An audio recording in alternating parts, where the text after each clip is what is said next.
చేశారు, కొడుకును కొట్టారు, ఆమెను కొట్టారు. ఏం చేయాలి? ఇది ఏం జరుగుతుంది రాష్ట్రంలో? చంద్రబాబు నాయుడు గారు చెప్తున్నాడు, హామీ ఇస్తున్నాడు, మళ్ళా హామీ ఇస్తున్నాడంట, మహిళలకు ఏమన్నా జరిగితే ఊరుకోను అని. జరిగిందే? ఏం చేశాం? వెళ్ళారు, మళ్ళీ వెళ్ళారు. పాపం బావురుమంట ఆ పోలీస్ స్టేషన్లో ఉన్నటువంటి భర్త వచ్చి ఈ సంఘటన తెలుసుకొని వీళ్ళని తీసుకెళ్ళాడు. కేసు రిజిస్టర్ చేయండి అన్నారు, కంప్లైంట్ ఇవ్వండి అన్నారు. 1 గంట దాకా కంప్లైంట్ రాస్తానే ఉన్నారు. 1 గంట కూడా కేసు రిజిస్టర్ చేయలే. పొద్దున్న ఎమ్మెల్యే గారి దగ్గరికి వెళ్ళారు, అమ్మా నువ్వు మహిళవి, ఇలాంటి ఘోరం జరిగింది అంటే ఆగండి అంది. ఆగారు.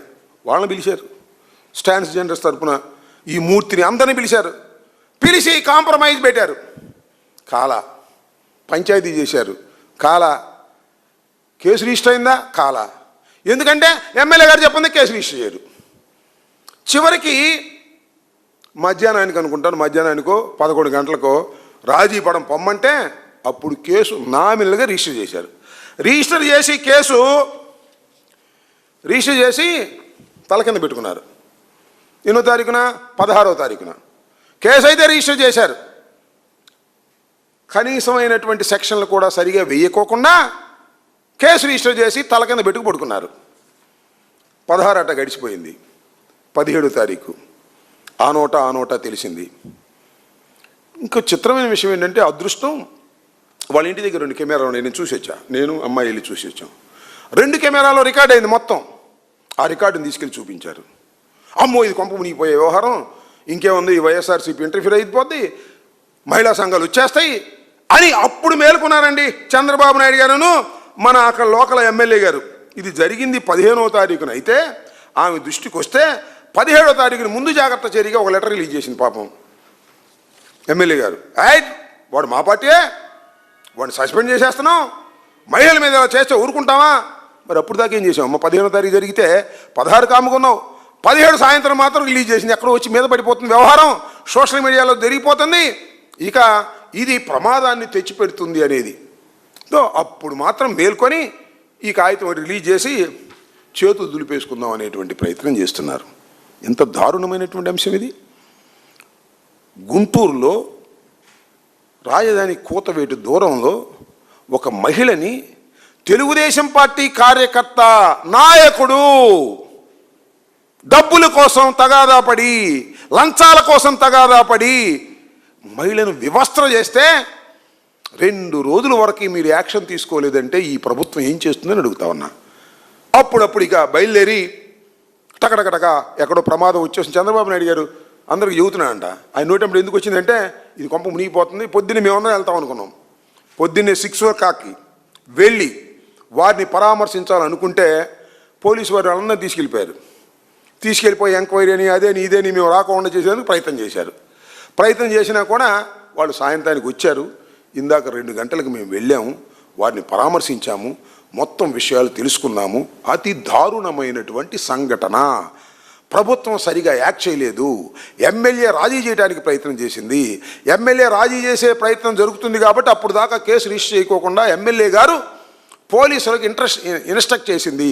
అందువల్ల పోలీసులు కేసు రిజిస్టర్ చేయలేదు. ఇంత దారుణంగా వ్యవహరిస్తున్నారు పోలీసులు. తెలుగుదేశం పార్టీ వాళ్ళ ఆదేశం మేరకు వ్యవహరిస్తున్నారు. ఆయన చెప్తాడు పాపం సిఐ అమాయకుడు, ఏం చేస్తాం పాపం. ముందు ఎమ్మెల్యే గారి దగ్గరికి వెళ్ళారంట. ఆమె చెబితే ఎండార్స్ చేస్తే అప్పుడు కేసు రిజిస్టర్ చేసామో చెబుతున్నాడు. నేను విన్నా. ముందు పోలీస్ స్టేషన్ కదా వెళ్ళింది, ఎమ్మెల్యే గారి దగ్గరికి ఎందుకు వెళ్ళారు? ఎమ్మెల్యే గారి దగ్గరికి తర్వాత వెళ్ళారు. నువ్వు రిజిస్టర్ చేయకపోతే ఎమ్మెల్యే గారు వాళ్ళని పిలిచి రాజీ చేసి మసిపూసి మారేడుగా చేసి కేసు క్లోజ్ చేద్దాం అనుకున్నారు. ఇంతలో వాళ్ళ కెమెరాలోని విషయాలు బయటకు వచ్చినాయి. బయటకు వచ్చిన తర్వాత కొంప మునిగిపోయే అంశం ఇది. మహిళా సంఘాలన్నీ ముందుకొస్తాయి. వైఎస్ఆర్ కాంగ్రెస్ పార్టీ కూడా వచ్చి దీన్ని ఖండిస్తుంది. కాబట్టి దీని మీద యాక్షన్ తీసుకోకపోతే మనకి కొంప మునిగిపోతుందని భావించి అప్పుడు ఈ మల్లెల మూర్తిని సస్పెండ్ చేస్తున్నట్టుగా ముందుగా ఒక కాగితం ఇచ్చేశారు. అంటే దీన్ని బట్టి కుట్ర అర్థమవుతుంది కదా. ఒక కాగితం ఇచ్చేస్తే సస్పెండ్ చేసేస్తే పని అయిపోతుంది అనుకుంటున్నారు. ఇక్కడ కారణం అది కాదు. డబ్బులు వసూలు చేసే కార్యక్రమం చేస్తున్నారు వార్డుల్లో. ప్రతి వార్డులోనూ తెలుగుదేశానికి సంబంధించినటువంటి నాయకులు క్యాష్ కలెక్ట్ చేస్తున్నారు. కలెక్ట్ చేసే క్రమంలో వచ్చినటువంటి తగాదా తప్ప మరొకటి కాదు. చంద్రబాబు నాయుడు గారు చెబుతారు, ఇద్దరు మధ్యన తగాదా అంట, మధ్యలో తెలుగుదేశం అని వెళ్ళా అంట. ఎవరైనా తెలుగుదేశం ఆయన ఆ వార్డుకు సంబంధించినటువంటి సెక్రటరీ, మీరు నియమించినటువంటి సెక్రటరీ వెళ్ళి డబ్బులు దందా కార్యక్రమం, ఇది తెలుగుదేశం వాళ్ళు డబ్బులు దందా కార్యక్రమం చేస్తున్న సందర్భంలో వచ్చినటువంటి ఒక తగాదాలో అతన్ని ఎమ్మెల్యే గారు కాపాడడానికి ప్రయత్నం చేస్తే, ప్రయత్నం చేసినా కూడా కాపాడలేకపోతే వెలుగులోకి వచ్చినటువంటి కేసే కానీ ఇది వెలుగులోకి రాకోకుండా తొక్కేయాలని ఎంత ప్రయత్నం జరిగిందో మీకు అర్థమవుతూ ఉంటుంది. 15వ తారీఖు అర్ధరాత్రి కేసు ఇస్తే 17వ తారీఖు సాయంత్రం వరకు కూడా ఎవరిని కూడా అరెస్ట్ చేయలేదు. ఎప్పుడైతే సోషల్ మీడియాలో వచ్చిందో, ఎప్పుడైతే సాక్షి మీడియాలో వచ్చిందో, ఎప్పుడైతే వివిధ మీడియాల్లో ఇది ప్రచారం జరిగిందో అప్పుడు ఇక అరెస్ట్ చేయక తప్పనటువంటి పరిస్థితుల్లో అరెస్ట్ చేసి చేతులు దులుపుకోవాలనే ప్రయత్నం చేస్తున్నారు. నెంబర్ 1. నెంబర్ 2, చంద్రబాబు నాయుడు చెబుతున్నాడు అలసత్వంతో వ్యవహరించారంట పోలీసులు, అందువల్ల ట్రాన్స్ఫర్ చేయమన్నారంట. అంటే అలసత్వంలో వ్యవహరిస్తే ట్రాన్స్ఫర్ చేస్తావా అంటే ట్రాన్స్ఫర్ చేస్తే అక్కడ అలసత్వంగా చేయరా? అసలు అలసత్వంగా వ్యవహరించింది సారు మీ ఎమ్మెల్యే గారు. పాపం పోలీసుల మీద పడతారు. నాకు తెలుసు అయ్యా, పోలీసులందరికీ మనం చేస్తున్నా, చివరికి మీ మీదే పడి తాటికాయి. చంద్రబాబు చేతులు నిలుపుకుంటాడు, ఎమ్మెల్యేలు చేతులు నిలుపుకుంటారు. ఎమ్మెల్యేలు చెప్పినట్టుగా మీరు చేయటం, తర్వాత మీరు బలైపోవటం. ఇవాళ ట్రాన్స్ఫర్ చేస్తారంట. నిజంగా తప్పు చేస్తే ట్రాన్స్ఫర్ చేస్తే ఏమైంది అని చెప్పండి. నిజంగా తప్పు చేస్తే సస్పెండ్ చేయాలా? అయినా సస్పెండ్ కూడా చేసేస్తారు. కానీ ఎమ్మెల్యే గారిని కాపాడే కార్యక్రమాలు చేస్తున్నారు. చెయ్యవలసింది మీరు, మీ తెలుగుదేశం ప్రభుత్వం, మీ తెలుగుదేశం కార్యకర్త, మీ శాసనసభ్యురాలు, మీ హోంమంత్రి.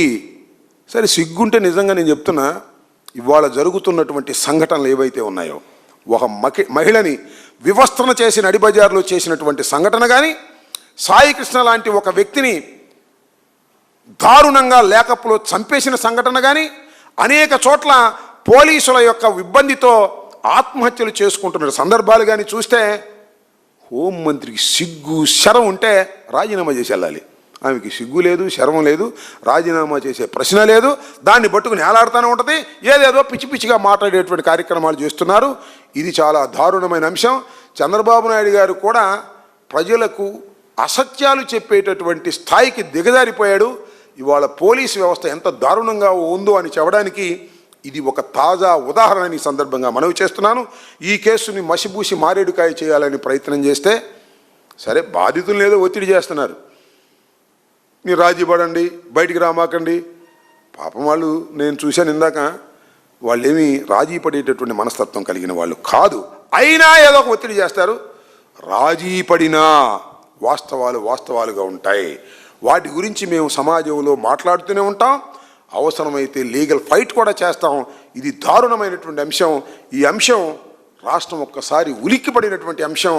దీన్ని మీరందరూ కూడా ప్రజాస్వామ్యవాదులందరూ ఖండించాలని, చంద్రబాబు నాయుడు గారు ఊరికినే ఊకదంపుడు ఉపన్యాసాలు తప్ప ఆయన హయాంలోని ఇలా జరుగుతుంది, ఆయనకు తెలిసే జరుగుతుందని కూడా ఈ సందర్భంగా నేను చెప్పదలుచుకున్నాను. హోంమంత్రి గారికి కూడా తెలుసు, అక్కడ ఎమ్మెల్యే గారికి కూడా తెలుసు. ఇది అత్యంత దారుణమైన అంశం.